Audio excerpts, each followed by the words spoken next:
Seal संतोष की केसर घोली, शील और संतोष, इस रंग से होली खेली जा रही है वहां उस प्रेम देश में। शील और संतोष माने किसी भी स्थिति में, देखो ये दो रंग, और रंग माने ऐसा रंग दे जो चढ़े तो न उतरे।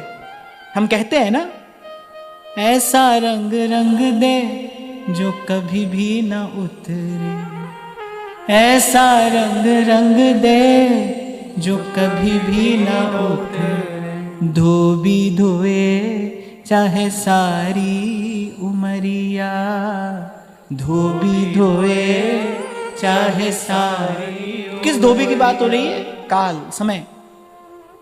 कैसा भी समय आए पर रंग ना उतरे। दो ही चीज आती है ना जीवन में, सुख दुख। कैसा भी समय आए रंग ना उतरे, ये शील और संतोष न जाए हमारे जीवन से, कैसा भी समय आए। इसीलिए ये दो रंग की बात की गई है, शील संतोष की केसर घोरी।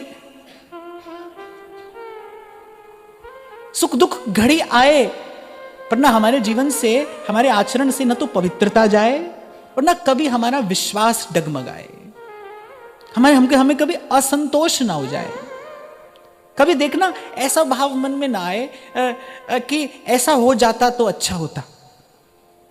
आप देखना ऐसी बात मन में ना आने देना। आए तो प्रभु से प्रार्थना करना, हे प्रभु मुझे भरोसा राम तू दे अपना अनमोल।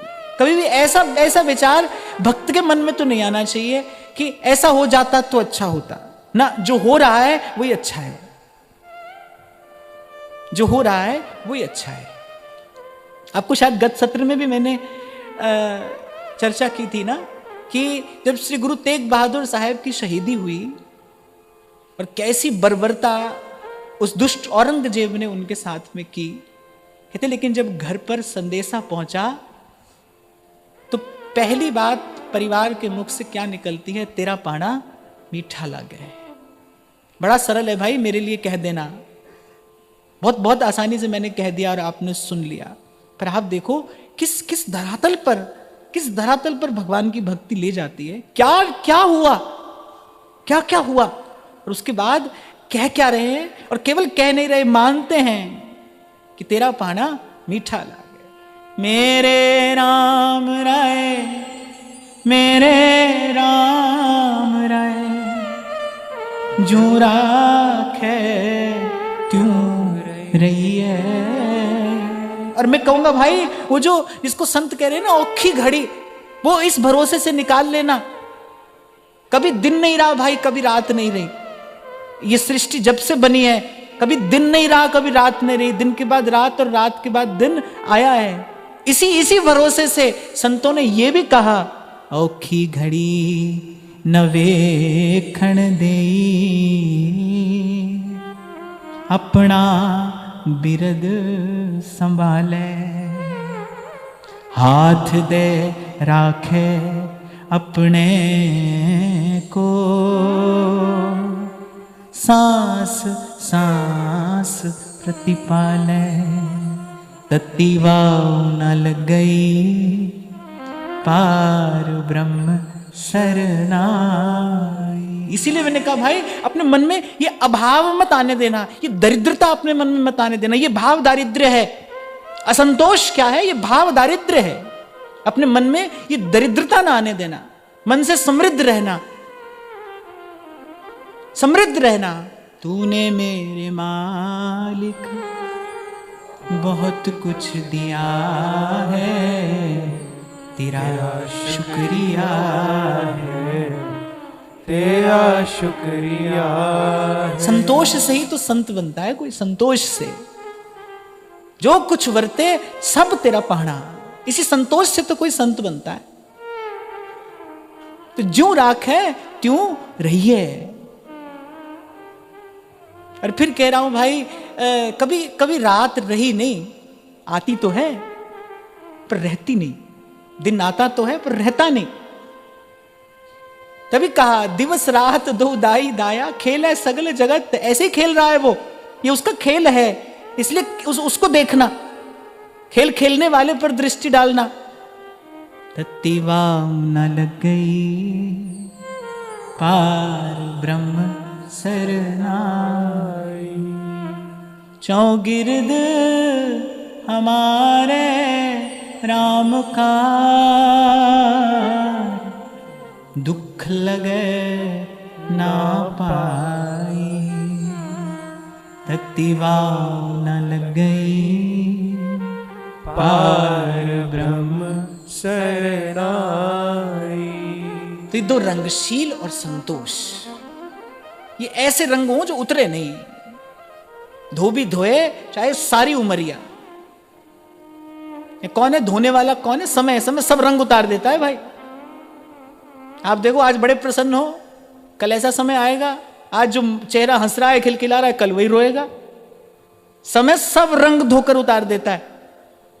इसलिए कहते हैं ना लोग, कहते समय बड़ा बलवान है, समय बड़ा बलवान है, वो सब रंग उतार देता है। पर कह रहे प्रभु ऐसा रंग जो उतरे नहीं, धोबी धोए चाहे सारी उमरिया, ऐसा रंग रंग दीजिए।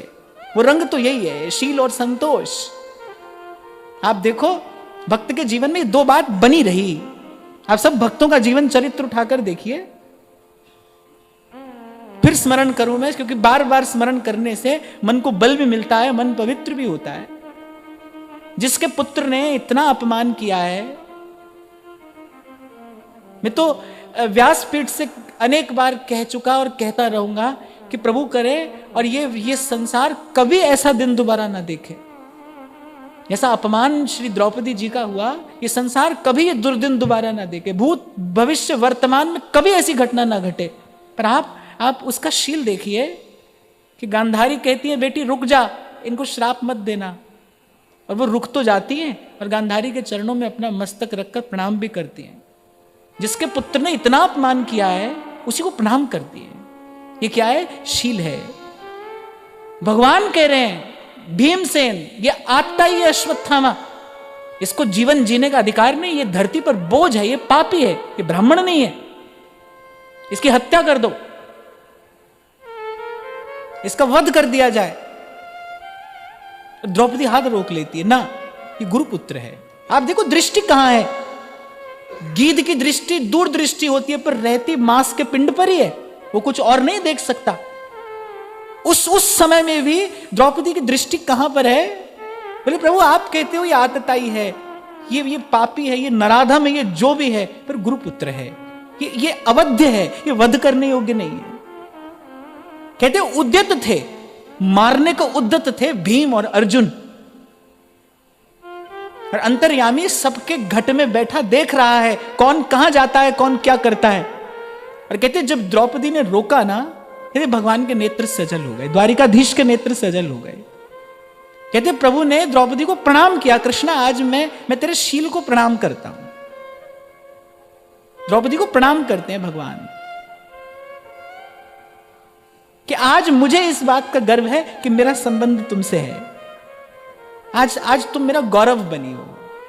रीझ गए भगवान, प्रसन्न हो गए। देखो भाई जो यहां जो मिलेगा कब तक रहेगा, वो तो जाना ही है, पर कठिन समय में ज्ञान बना रहे, विवेक बना रहे, संतोष बना रहे। कठिन समय में ज्ञान संतोष विवेक बना रहे, ये बड़ा कठिन है। इसलिए मैंने कहा, मैंने कह दिया भाई, बड़ी सरलता से कह दिया, पर बना रहे ये ऊंची बात है, बड़ी ऊंची बात है। तो ये दो रंग चढ़े। और जब संत कहते हैं ना लोक लाज सब डार रे, पहले भी हमने इसकी थोड़ी चर्चा की थी कि जब श्री मीराबाई सा कहती हैं साधा संग बैठ बैठ लोक लाज खोई, उसका अर्थ क्या है? लोक लाज सब डार रे, अर्थात दे गेह की आसक्ति छोड़कर। आपको स्मरण हो तो पूर्व सत्र में मैंने कहा था कि जब आते हो यहां थोड़ी देर के लिए ये अभ्यास करो कि ना मैं स्त्री, ना पुरुष, न माता, न पिता, न भाई, न बंधु, पर इतनी देर के लिए हम प्रभु के हैं, प्रभु हमारे हैं। मैं जीव हूं, प्रभु के सन्मुख जा रहा हूं, ना और कोई नाता, ना और कोई संबंध, ना और कोई विचार। लोक लाज सब डार रे, लोक की लज्जा का संबंध किससे है? आत्मा से नहीं है, देह से है।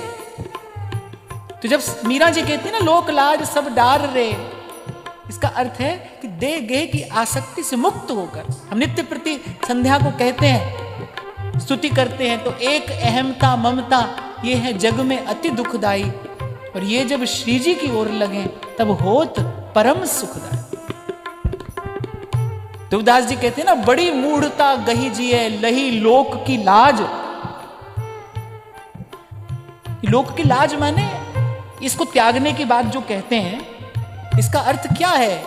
क्या ऐसे उच्छृंखल होकर आचरण करना, ये इसका अर्थ है ना? इसका अर्थ है देह गेह की आसक्ति से, अहमता ममता से रहित होकर जाना। कह रहे ऐसा रंग उड़ाया है सदगुरु ने।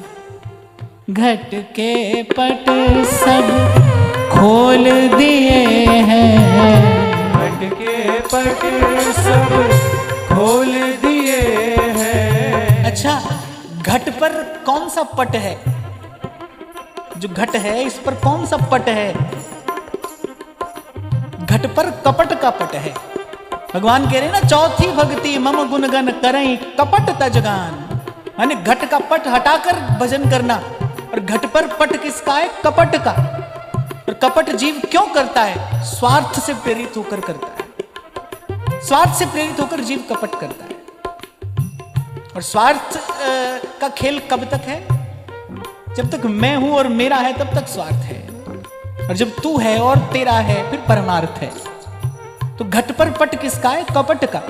यदि गुरु कृपा करके वो कपट का पट हटाता है। उसने मेरा वास्तविक परिचय बताया है, उसने मेरा ब्रह्म से संबंध कराया है। घट के पट सब खोल दिए हैं, घट के पट सब खोल दिए हैं। घट के पट सब खोल दिए हैं, घट के पट सब खोल दिए हैं। लोक लाज सब डार रे, लोक लाज सब डार रे। फागुन के दिन पूरी खेल मना रे, फागुन के दिन पूरी खेल मना रे, फागुन के दिन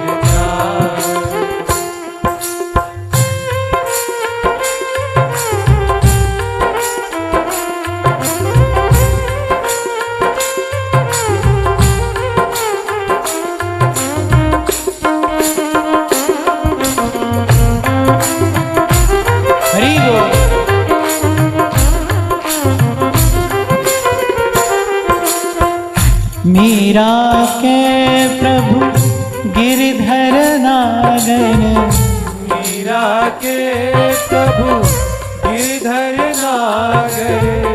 मीरा के प्रभु गिरधर नागर, मीरा के प्रभु गिरधर नागर। चरण कमल बलिहार रे, चरण कमल बलिहार रे, फागुन के दिन छा पूरी खेल मना रे, फागुन के दिन पूरी खेल मना रे, फागुन के दिन जाए। नाम रंग डारा मोपे श्याम रंग डारा, नाम रंग डारा मोपे श्याम रंग डारा। नाम रंग डारा मोपे श्याम रंग डारा, नाम रंग डारा मोपे श्याम रंग डारा। नाम रंग डारा मोपे श्याम रंग डारा, नाम रंग डारा मोपे श्याम रंग डारा। नाम रंग डारा मोपे श्याम रंग डारा। नाम रंग डारा मोपे श्याम रंग डारा। नाम रंग डारा मोपे श्याम रंग डारा। नाम रंग डारा मोपे श्याम रंग डारा। नाम रंग डारा मोपे श्याम रंग डारा, नाम रंग डारा मोपे श्याम रंग डारा। नाम रंग श्याम रंग डारा। राम रंग डाला मुँह पे श्याम रंग डाला। तो घट के पट सब खोल दिए हैं और लोक लाज सब डार रे। ऐसी होरी हो, होरी का परिणाम क्या है कि ऐसा रंग चढ़े ना जो उतरे नहीं। और जब तक घट पर पट है कपट का, तब तक रंग चढ़ेगा कैसे? कपड़ा मैला हो तो क्या उसको रंगा जाता है? नहीं, पहले उसको स्वच्छ किया जाता है। मैले कपड़े को नहीं रंगा जाता है। जो रंगरेज होता है वो मैले कपड़े को नहीं रंगता है, उजले को रंगता है। जितना उज्जवल वस्त्र होगा उतनी शीघ्रता से रंग चढ़ेगा, उतना सुंदर रंग चढ़ेगा। तो जिसका चित्त जितना सरल है, जो जितना निष्कपट है, कपट से रहित, कपट के पट से रहित है, उस पर उतनी शीघ्रता से रंग चढ़ता है। इसीलिए तो कल मैं आपको कह रहा था कि जो यहां के जो बुद्धिमान लोग हैं ना, क्यों कहा जाता है भाई उनके लिए ये मार्ग नहीं है? क्यों नहीं है? क्यों, क्या, कैसे? जो तर्क और कुतर्क है, ये जो वाद विवाद है, जो बाहर नहीं तो भीतर चलता रहता है, ये रसास्वादन नहीं होने देता, ये रसानुभूति नहीं होने देता। क्यों, क्या, कैसे? ये आपको कभी उस सुदृढ़ विश्वास के धरातल पर पहुंचना ही नहीं देगा। और भक्तमाल में तो अनेकों चरित्र इस बात का प्रमाण है, जो बिल्कुल सीधे सादे सरल मन थे ना, जिनको कुछ भी नहीं आता था, जो कुछ विचार करना जानते ही नहीं थे। पर गुरु की बात में भरोसा हो गया कि गुरु जी ने ऐसा कहा है तो ऐसा करना है। ऐसा करते करते भगवान मिल गए। भोले भाव मिले रघुराया। सरल सरल भाव से बस भगवान मिल गए, बस गुरु की बात मान ली, यथावत मान ली, उसमें कोई क्यों, क्या, कैसे नहीं है। भोला भाला निश्चल सा, निष्कपट सा। मैंने बोले हम तो बस गुरुजी आपको जानते हैं, आप जो कह दीजिए वो कर लेंगे, हम और कुछ जानते ही नहीं है, आपको जानते हैं। नामदेव जी ने श्री जनाबाई जी को बस यही कह दिया कि देख तू पढ़ी लिखी तो है नहीं, पोथी किताब पढ़ेगी कैसे, शास्त्र का विचार तू करेगी कैसे। तो नामदेव जी ने जब देखा अब बहुत पढ़ी लिखी होती जनाबाई तो नामदेव हो सकता है कुछ और मार्ग देते। देखा कि बेचारी कुछ जानती नहीं है, न पढ़ सकती है, न कुछ शास्त्र चर्चा कर सकती है। तो नामदेव जी ने कहा बस तू विट्ठल विट्ठल करती रहना, करती रहना, करती रहना। नामदेव जी ने कहा कि तेरा मार्ग यही है कि एक भी श्वास बिना नाम के जाए नहीं, जाने न देना, बस विट्ठल विट्ठल करती रहना। और देखो भाई सब साधनों की सिद्धि क्या है? सब साधनों की सिद्धि नाम निष्ठा है। जिसके पुण्य पूर्ण हो गए हैं ना, बहुत ध्यान से कान खोल कर सुनना, जिसके पुण्य पूर्ण हो गए हैं, जिसकी साधक अवस्था परिपक्व हो गई है, उसको नाम में निष्ठा होती है। निष्ठा कैसी निष्ठा? सेवक जी महाराज जैसी निष्ठा, नाम निष्ठा, नाम निष्ठा। जो हरिवंश को नाम सुनावे, तन मन प्राण ताकि बलिहारी। जो नाम सुनावे, कैसी नाम निष्ठा है गोस्वामी जी की? तुलसी जाके मुख ते, ये कवि की कविता नहीं है, गोस्वामी जी का वाक्य है। तुलसी जाके मुख ते धोखे हूं निकसत राम। कह रहे धोखे से भी इसके मुख से राम का नाम निकला है। वाके पग की पगतरी मेरे तन को चां, अपनी चमड़ी का जूता बनाकर उसके चरणों में पहनाने को तैयार हूं। इसने धोखे से भी राम कह दिया है, इसने राम का नाम लिया है। ये नाम निष्ठा, ये सब पुण्यों के परिपाक का फल है। नाम निष्ठा, नाम में निष्ठा हो जाए। ये तो केवल कहने के लिए कहा जाता है कि इस घोर कली काल में कोई और साधन नहीं है। मुझे लगता है भाई किसी भी युग में भगवान के नाम के बिना कौन सा साधन होता है? यज्ञ में आहुति भी दी जाती है, उस मंत्र में भी भगवान का नाम है तो मंत्र है ना। नाम के बिना कैसा मंत्र है? भगवान के नाम के बिना तो भूत प्रेतों के मंत्र होते हैं। तो जो मंत्र है वो भी नाम से ही तो युक्त है। महिमा तो नाम की है ना, नाम की है। नाम में निष्ठा हो जाए, ये सब साधनों की सिद्धि है। तो जनाबाई तो जन्म जन्म की साधक थी ना, वो तो अब सिद्ध होने वाली थी। तो नामदेव जी जैसा सदगुरु मिल गया और नामदेव जी ने कहा भाई कोई और झंझट में पड़ने की आवश्यकता ही नहीं है, मैं परसों आपसे यही तो कह रहा था कि मान लो मैं डॉक्टर हूं, मेरे पास कोई रोगी आता है, मेरे पास 2 दवा है, एक मुझे लगता है 50% कार्य करेगी, एक है जो 100% कार्य करेगी। तो मैं अगर ईमानदार हूं तो भाई मुझे वही दवा देनी चाहिए ना 100% कार्य करे।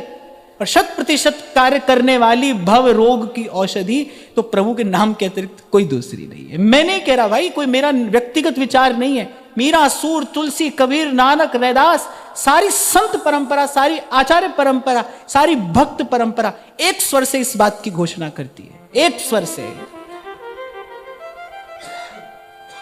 कि सोई सुखी जाके नाम आधार। एक स्वर से। हारिए ना हिम्मत और बिसारिए ना नाम। कोई भी युग हो, कोई भी समय हो भाई, केवल कलयुग नहीं, किसी भी युग में, किसी भी काल में यही निष्ठा सर्वोपरि है। तो नामदेव जी ने देखा भाई ये बेचारी कुछ और कर नहीं पाएगी, देखो सार की बात दे दो।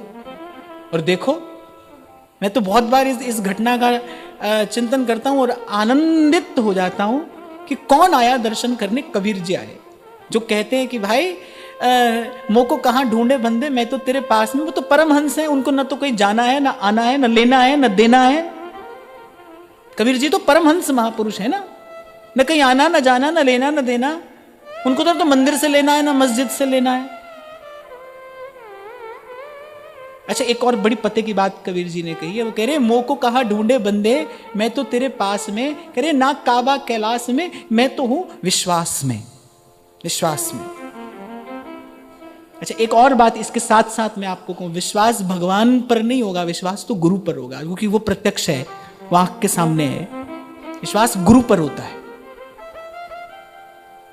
पहले पहले भगवान पर विश्वास नहीं होगा, जिसको देखा नहीं सुना नहीं, कैसे विश्वास करोगे उस पर? विश्वास गुरु पर होता है। तो कबीर जी जैसा परमहंस चलकर आया काशी से पंढरपुर, पंढरीनाथ का दर्शन करने आए। खबर नहीं मंदिर गए भी होंगे कि नहीं गए होंगे। मैंने तो कहीं पढ़ा नहीं कि कबीर जी गए पंढरीनाथ का दर्शन करने। दर्शन करने भी गए कि नहीं पता नहीं। किससे मिलने आए थे, किसका दर्शन करने आए? जनाबाई का।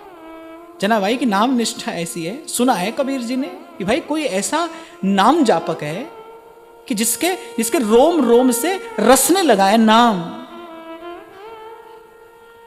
मीरा जी कहती हैं, बिन करताल पखावज बाजे, बिन करताल पखावज बाजे, रोम रोम झणकार रे, रोम रोम झणकार रे, फागुन के दिन चार, बिन करताल पखावज बाजे, रोम रोम झणकार रे। रोम रोम में वो अनहद का नाद बज रहा है, वही सुनने आए कबीर।